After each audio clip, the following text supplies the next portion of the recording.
All Manipur Students' Union Amsu alleges irregularities in the appointment of 26 assistant professor at the Kumbi College in Vishnupur district. Speaking to media, Amsu General Secretary Salam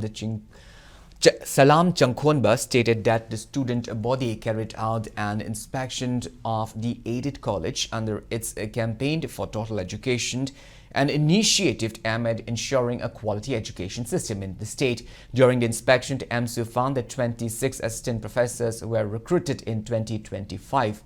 Changkhonba alleged that the appointments were made without issuing any recruitment advertisement by the college governing body or principal and without convening any DPC. He further accused the authorities of favoritisms and claimed that the recruitment process violated UGC guidelines. Changkhonba also pointed out that although the governing body of Kumbi College includes 2 nominees from Manipur University and 1 from the State Directorate of University and Higher Education, no such nominees were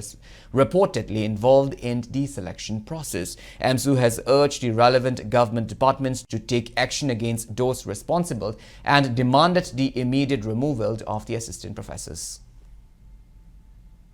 Mahirosingbu takpi tambiduna mai masingi mapangal piduna matik chaba myoy amam ohennabu honabada afaba khunai ama sembada achoba thogang lawriba ozagi sinfam asida thabak khanba oza lawba matamda ngakhom thokpa guidelines amadi niyom chumba mongda tawbiu haiba wafam asi thamjari amadi lamdam asigi laik laisu hairaba isilinau singnasu yamna dignity leina amadi laipak macha taba mongda ozagi sinfam asida changnabo honabiu